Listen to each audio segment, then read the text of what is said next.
El Padre nos creó y el Hijo nos redimió.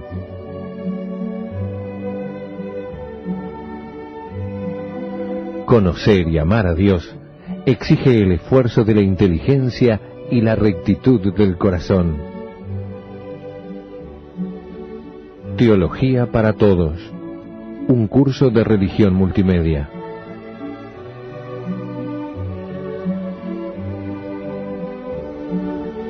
En el nombre del Padre, y del Hijo, y del Espíritu Santo. Amén. Bienvenidos, queridos amigos, a nuestro programa número 39, anteúltimo de este ciclo Teología para Todos. La semana pasada comenzamos a considerar el cuarto capítulo del Catecismo de la Iglesia Católica, que trata sobre la oración. Lo expusimos de una manera bastante acelerada y nuevamente hoy correremos bastante porque es mucho el contenido, pero es de tal riqueza que prefiero quizá dedicarme prácticamente a una lectura para que después ustedes tranquilamente en casa lo puedan meditar, que omitir parte de este precioso texto del Catecismo que se refiere a la oración. Pero antes de comenzar, quería saludar a Mónica y agradecerle su presencia. Mónica, ¿cómo estás? Muchas gracias por venir, muchas gracias por todo el apoyo. No, gracias a vos, un gusto. Bueno, entonces entre los dos vamos a ir desarrollando, será prácticamente una lectura espiritual lo que haremos. Y recordamos entonces que el Catecismo nos habla que nosotros tenemos que hacer la oración dirigiéndonos al Padre, al Hijo y al Espíritu Santo, a las tres divinas personas. La Santa Humanidad de Jesús es el camino por el que el Espíritu Santo nos enseña a orar a Dios nuestro Padre. El camino más corto para llegar al Padre es el Hijo, el camino más corto para llegar al Hijo, lo veremos, es la Virgen María, es el sendero más corto. Vamos a rezarle al Padre, vamos a rezarle a nuestro Señor Jesús. Y nos dice el Catecismo que la oración a Cristo, que el Hijo de Dios, el Verbo de Dios, Señor, Salvador, Cordero de Dios, Rey, Hijo amado, Hijo de la Virgen, buen pastor, vida nuestra, nuestra esperanza, nuestra luz, resurrección nuestra, amigo de los hombres, que se hizo hombre para salvarlos a los hombres. Y el Catecismo nos dice que a la hora de tratar a Jesús puede ser muy conveniente aprovechar para repetir muchas veces el nombre de Jesús. Nos ayudará mucho para la presencia de Dios el repetir el nombre de Jesús. Concretamente nos dice el Catecismo que su nombre contiene todo. Dios y el hombre y toda la economía de la creación y de la salvación. Decir Jesús es invocarlo desde nuestro propio corazón. Y esta invocación del santo nombre de Jesús es el camino más sencillo, te lo decía, para la oración continua, para la presencia de Dios. También nos invita el Catecismo a rezarle y a honrar al corazón de Jesús. Jesús es perfecto hombre, y justamente el corazón es lo que manifiestan los sentimientos más hondos, brotan del corazón. También el corazón es lo más íntimo de cada persona. Y Jesús tuvo un corazón como el nuestro, y acudir a su corazón para buscar justamente fortaleza o consuelo es algo que vale la pena hacer, es algo que vale la pena desarrollar y hacer crecer, porque en el corazón de Jesús encontraremos la respuesta a todos nuestros problemas. En ese corazón encontraremos el consuelo a todas nuestras preocupaciones. Dice el Catecismo: adora al Verbo encarnado y a su corazón, que por amor a los hombres se dejó traspasar por nuestros pecados. También nos recomienda el Catecismo no dejar de aprovechar para orar con el Vía Crucis o la Vía Crucis, el camino de la cruz, esos momentos tan particulares de la redención en los que conmemoramos distintos momentos en el que el Señor nos salva hasta derramar hasta su última gota de sangre en la cruz. Vamos a rezar al Padre, vamos a rezar al Hijo, vamos a rezar al Espíritu Santo. Que no sea para nosotros el gran desconocido, sino alguien muy cercano y querido. Sabemos que nadie puede decir Jesús es el Señor sino por influjo del Espíritu Santo, puesto que Él nos enseña a orar recordándonos a Cristo. Por eso podemos preguntarnos, ¿cómo nos dirigimos también al Espíritu Santo, a Él orando? Y ahora les te pediría, Mónica, que me leas esta oración que es la secuencia de Pentecostés, una oración preciosa en la que decimos al Espíritu Santo que venga a nosotros. Exacto.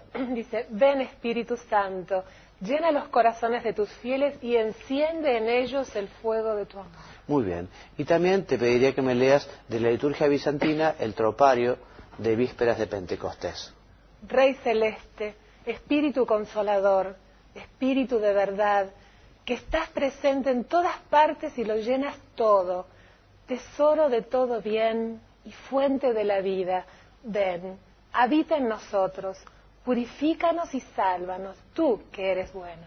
Precioso el texto, como para meditar cada frase y decírsela con nuestro corazón. Vamos a rezarle al Padre, vamos a rezarle al Hijo, vamos a rezarle al Espíritu Santo, vamos a rezarle a la Virgen y vamos a rezar con la Virgen. La oración a María ha encontrado una expresión privilegiada en el Ave María, en el cual le recordamos su vocación, el llamado del ángel, la respuesta de la Virgen. También la piedad medieval, nos cuenta el catecismo, desarrolló la oración del rosario en sustitución popular de la oración de las horas o de la liturgia. El rosario, que viene del latín, la palabra rosarium, que es un conjunto de rosas, es un regalo extraordinario que podemos hacerle a la Virgen. Ella está encantada con estas rosas. Bueno, vamos a procurar que siempre sean rosas frescas, rosas nuevas, y no rosas que estén de alguna manera pasadas o marchitadas. Bueno, María, la Virgen, nuestra Madre, es la orante perfecta, es figura de la Iglesia, y por eso, como decíamos recién, podemos orar con ella y podemos también orarle a ella. La oración de la Iglesia está sostenida por la oración de María. La Iglesia se une a María en la esperanza. Santa María, spes nostra, Santa María, esperanza nuestra. A continuación, el Catecismo nos habla de los maestros de oración. En este sentido, los santos nos han dejado un testimonio de oración extraordinario, y por eso vale la pena profundizar en la oración de los santos para aprender, para imitarlos también en esto. Por eso en ese catecismo podemos y debemos rogarles que intercedan por nosotros y por el mundo entero. También nos ayudan justamente a crecer en vida de oración, en piedad, en conocimiento, las diversas espiritualidades cristianas, que participan en la tradición viva de la oración y son guías indispensables para los fieles. Nos dice el Catecismo que en su rica diversidad reflejan la pura y única luz del Espíritu Santo. También la familia cristiana es una escuela importantísima de oración, porque de hecho los cristianos, la gran mayoría, hemos aprendido justamente a rezar de labios de nuestro padre o de nuestra madre, con el ejemplo de nuestros padres, y la necesidad que hoy efectivamente, hoy siempre, de que las familias sean verdaderamente iglesias domésticas, donde los niños vayan aprendiendo de sus padres a relacionarse con Dios, a hacer oración. También los ministros ordenados, los sacerdotes, son responsables de la formación en la oración de sus hermanos. Muchos religiosos han consagrado y consagran toda su vida a la oración. Los catequistas también, y toda la catequesis está orientada a que la palabra de Dios se medite en la oración personal. Tantos grupos de oración que acompañan, ayudan, fortalecen para que efectivamente uno pueda llegar a ser alma de oración. La dirección espiritual de un sacerdote puede ayudar muchísimo, ¿no? O sea que el alma que quiere avanzar a la perfección, según el consejo de San Juan de la Cruz, debe, y te pediría que me leas, Mónica, por favor, debe considerar bien entre qué manos se pone, porque tal sea el maestro, tal será el discípulo, tal sea el padre, tal será el hijo. Y que añade también, no solo el director debe ser sabio y prudente, sino también experimentado. Si el guía espiritual no tiene experiencia de la vida espiritual, es incapaz de conducir por ella a las almas que Dios en todo caso llama, e incluso no las comprenderá. Muy importante conseguir una persona que uno lo guíe, lo lleve, lo acompañe, lo oriente. Muy importante hoy un director espiritual. ¿Qué nos dice el catecismo sobre los lugares más favorables para la oración? Bueno, evidentemente el lugar más favorable es frente a Jesús sacramentado, que está en el sagrario, que está en la custodia, es un lugar extraordinario, ¿no? Por eso es el catecismo, son lugares favorables, el oratorio personal o familiar, los monasterios, los santuarios de peregrinación y sobre todo el templo, que es el lugar propio de la oración litúrgica para la comunidad parroquial y el lugar privilegiado de la oración eucarística. El catecismo también nos habla de los tiempos de la oración. Evidentemente la meta es ser un contemplativo itinerante, estar en presencia de Dios siempre. Ya nos dice San Gregorio de Nacianceno, es necesario acordarse de Dios más a menudo que de respirar. Pero lo alcanzaremos en la medida en que recibamos de Dios el don, y recibiremos de Dios el don en la medida en que nosotros también pongamos los medios para efectivamente crecer en vida de oración y llegar a ser contemplativos.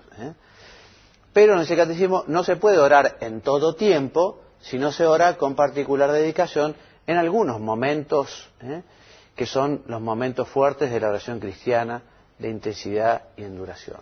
O sea que para aspirar a una presencia de Dios continua, para aspirar a la contemplación, hace falta tener unos momentos. Ya vamos a hablar de esos momentos, pero qué importante que es justamente que nos falten en la vida temas de diálogo, conversación, charla con Dios. Además, como vamos a ver a continuación, de esos momentos al levantarse o al acostarse, al bendecir la mesa. Por eso dice, nos habla de los ritmos de la oración, que te pediría que me leas, Mónica, esta placa, por favor. Están destinados a alimentar la oración continua. La oración de la mañana y la de la tarde, antes y después de comer, la liturgia de las horas. El domingo centrado en la Eucaristía. El ciclo del año litúrgico y sus grandes fiestas son los ritmos fundamentales de la vida de oración de los cristianos. Muy bien. Y ahora vamos viendo un poquito cuáles son las expresiones de la oración, ¿no? Entonces, la tradición cristiana contiene 3 importantes expresiones de la oración, formas de manifestar nuestra unión con Dios, que son la oración vocal, la meditación y la oración contemplativa. Las 3 tienen en común justamente el recogimiento del corazón. Las 3 quieren ser una manifestación de unión con nuestro Padre Dios, con Jesucristo, con el Espíritu Santo. ¿Qué es la oración vocal, Mónica, por favor? La oración vocal, fundada en la unión del cuerpo con el espíritu en la naturaleza humana, asocia el cuerpo a la oración interior del corazón, a ejemplo de Cristo que ora a su Padre y enseña el Padre Nuestro a sus discípulos.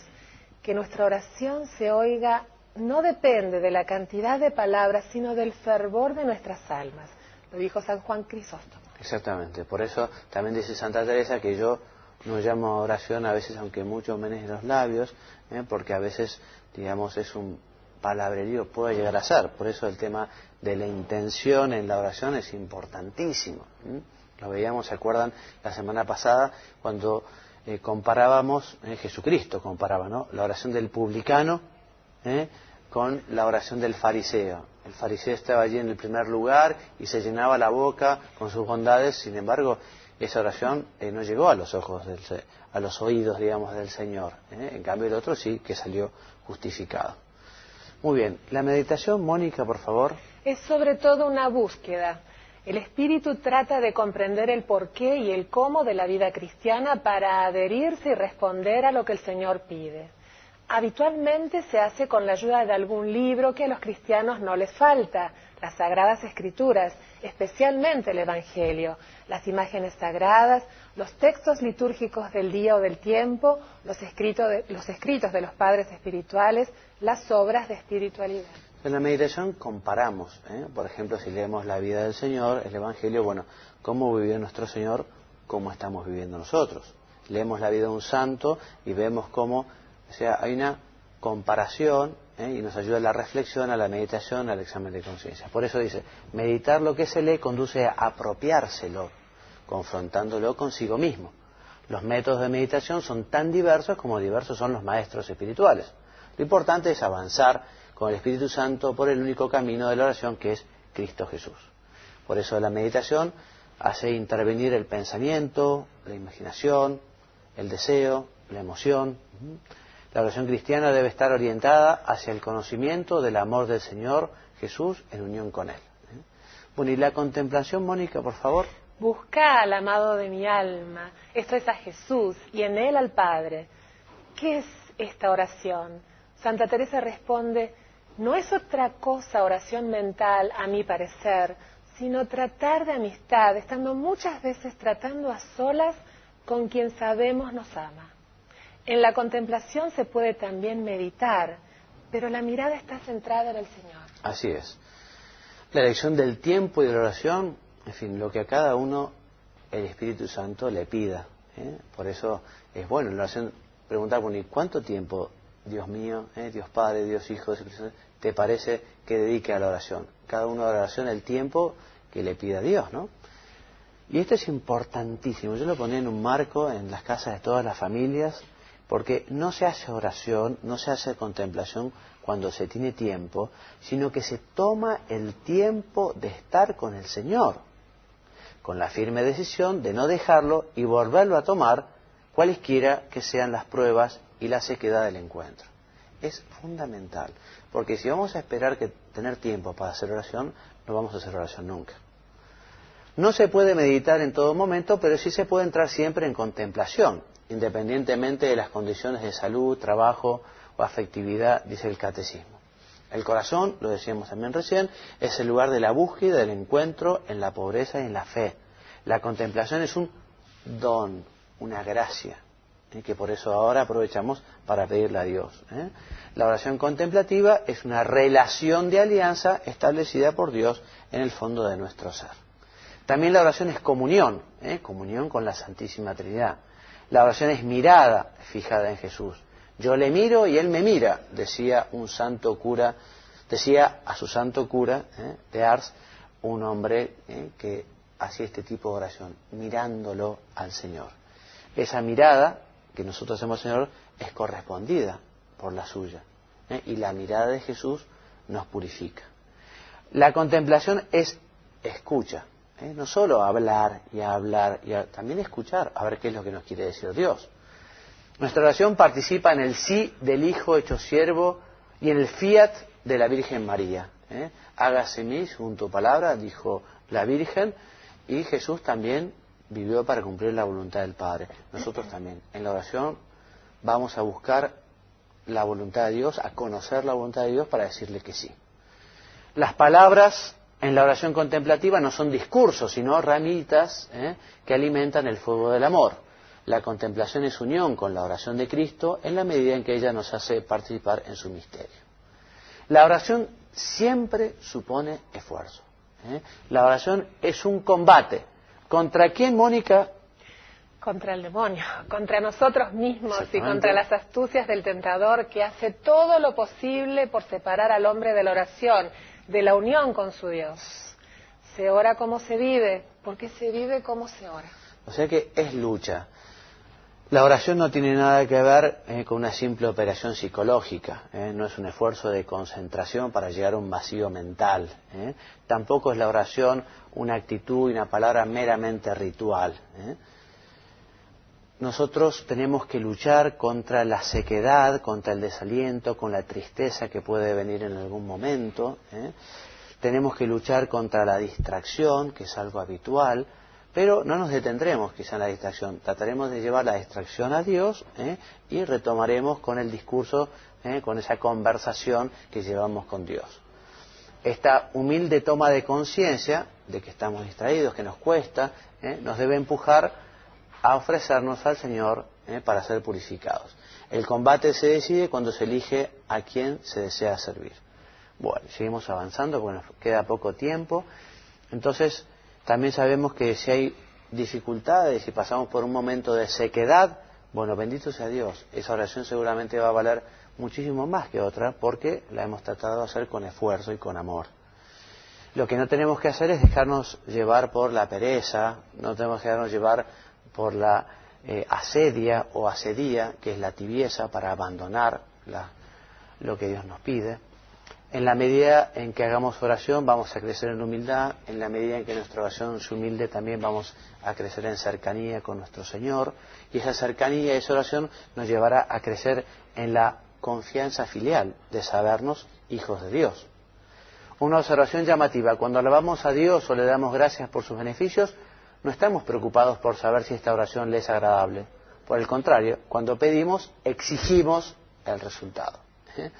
Dios nos dijo que siempre nos va a dar si nosotros pedimos, pero si pedimos lo que nos conviene, si pedimos como Dios quiere y si pedimos con perseverancia. No tenéis porque no pedís. Pedís y no recibís porque pedís mal, con la intención de malgastar aquello en vuestras pasiones. No te aflijas si no recibes de Dios inmediatamente lo que pides. Es Él quien quiere hacerte más bien todavía mediante tu perseverancia, nos dice Evagrio. Y San Agustín, estamos yendo rapidísimo porque nos corren los minutos, nos dice que Él quiere que nuestro deseo sea aprobado en la oración. Y Mónica, la oración es eficaz porque es la oración de Jesús, ¿no? La oración de Jesús hace de la oración cristiana una petición eficaz. Ella es su modelo, Él ora en nosotros y con nosotros. Jesús ora también por nosotros, en nuestro lugar y en favor nuestro. Todas nuestras peticiones han sido recogidas una vez por todas en sus palabras en la cruz y escuchadas por su Padre en la resurrección. Por eso no deja de interceder por nosotros ante el Padre. Muy bien. Nos habla de la perseverancia en la oración del catecismo, recogiendo San Pablo, que nos dice orad constantemente. San Juan Crisóstomo nos dice que es posible orar siempre, incluso en el mercado o en un paseo solitario, hacer una frecuente y fervorosa oración. También nos dice el catecismo que orar es una necesidad vital. Si no nos dejamos llevar por el Espíritu Santo, caemos en la esclavitud del pecado. San Juan Crisóstomo nos dice que nada vale como la oración. Hace posible lo que es imposible, fácil lo que es difícil. Es imposible que el hombre que ora pueda pecar. ¿Y qué dice San Alfonso María de Ligorio, Mónica? Que quien ora se salva ciertamente, quien no ora se condena ciertamente. Porque efectivamente no existe en la vida cristiana, digamos, son inseparables la oración y la vida cristiana. No puede haber una vida cristiana sin oración. Bueno, me queda en el tintero el Padre Nuestro, para que ustedes lo mediten. El Padre Nuestro, que es el resumen del Evangelio, que es la más perfecta de las oraciones, que se llama oración dominical, que hay que meditarla con frecuencia, que es la oración por excelencia de la Iglesia, que podemos invocar a Dios como Padre porque Jesús nos lo reveló. Ustedes ya lo meditan, porque efectivamente el Padre Nuestro es una fuente de oración extraordinaria. Bueno, hemos ido un poquito rápido, pero los animo a que lean el Catecismo porque es una maravilla y en ella encontrarán muchas enseñanzas para crecer en su vida de oración. Y me despido en nombre del Padre y del Hijo y del Espíritu Santo. Amén. Hasta la semana que viene. Gracias.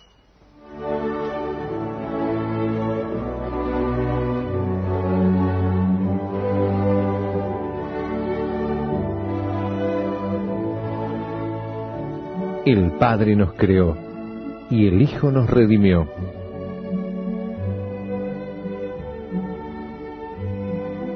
Conocer y amar a Dios exige el esfuerzo de la inteligencia y la rectitud del corazón. Teología para todos. Un curso de religión multimedia.